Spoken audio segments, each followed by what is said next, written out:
Assalamualaikum warahmatullahi wabarakatuh. Nama saya Desta Salma Fauzia, NPM 2019 21500033. Saya mahasiswa Universitas Indraprasta PGRI. Di sini saya akan menjelaskan beberapa materi tentang akhlak dan etika. Yang pertama, pengertian akhlak dan keutamannya. Arti akhlak berasal dari bahasa Arab yaitu khuluq. Kata khuluq memiliki arti tentang perangai, tingkah laku, dan tabiat.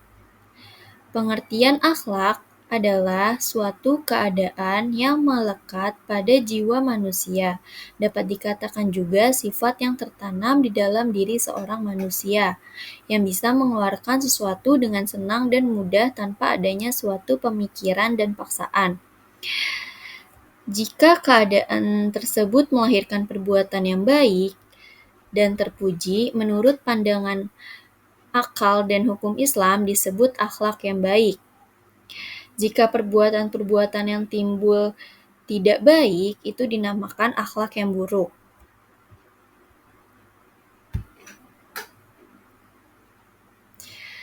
Beberapa keutamaan akhlak yang terpuji atau akhlakul karimah. Di antaranya yang pertama, berat timbangannya di akhirat.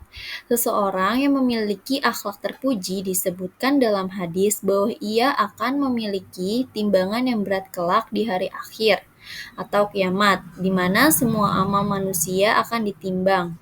Sebagaimana sabda Rasulullah, tidak ada sesuatu yang diletakkan pada timbangan hari akhir atau kiamat yang lebih berat daripada akhlak yang mulia.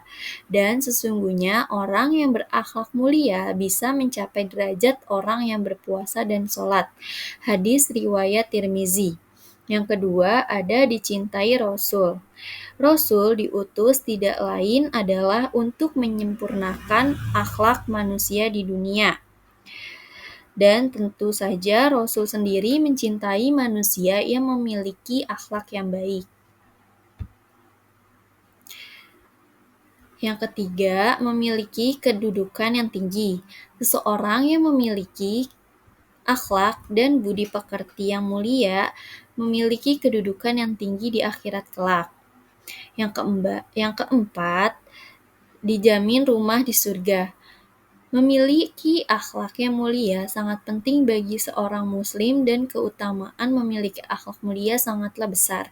Dalam sebuah hadis disebutkan bahwa Rasul menjamin seseorang sebuah rumah di surga apabila ia memiliki akhlak yang mulia. Dari Abu Umamah, Rasulullah bersabda, "Saya menjamin sebuah rumah tepi surga bagi orang yang meninggalkan debat, sekalipun ia benar, dan sebuah rumah di tengah surga bagi orang yang tidak berbohong sekalipun hanya bergurau, dan rumah di atas surga bagi orang yang mulia akhlaknya." Hadis riwayat Abu Daud.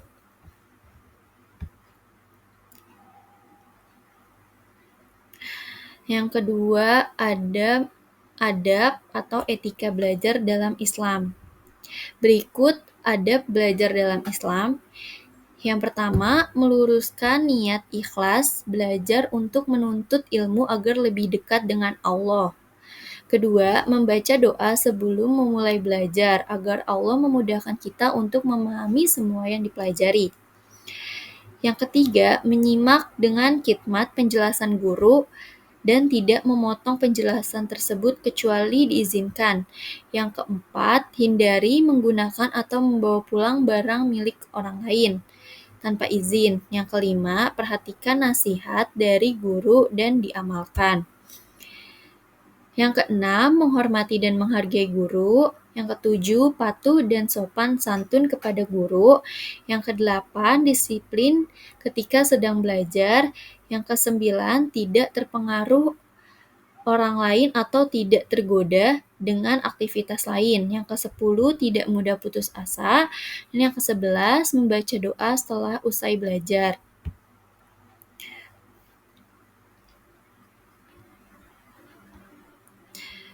Materi selanjutnya tentang etika beragama, berbangsa, dan bernegara dalam Islam. Etika adalah ilmu tentang baik buruknya suatu perbuatan manusia, atau dalam kata lain, etika digunakan untuk meninjau perbuatan manusia dari sisi keilmuan.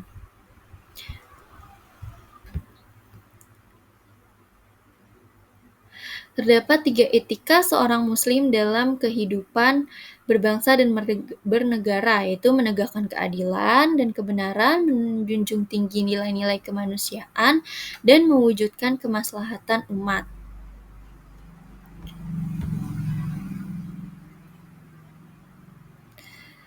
Pengertian musyawarah secara bahasa yaitu syur'a, yang berarti mengambil, melatih, menyodorkan diri, dan meminta pendapat atau nasihat. Atau secara umum asyura, artinya meminta sesuatu. Musyawarah ini menjelaskan cara pengambilan keputusan berdasarkan kesepakatan bersama dengan mengutamakan kepentingan umum daripada kepentingan pribadi atau golongan.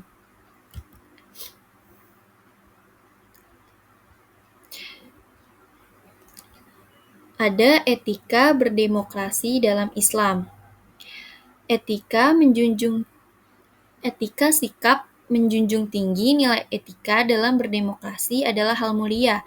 Sikap etika itu akan menjadi cerminan bagi masyarakat sebagai bentuk keteladanan.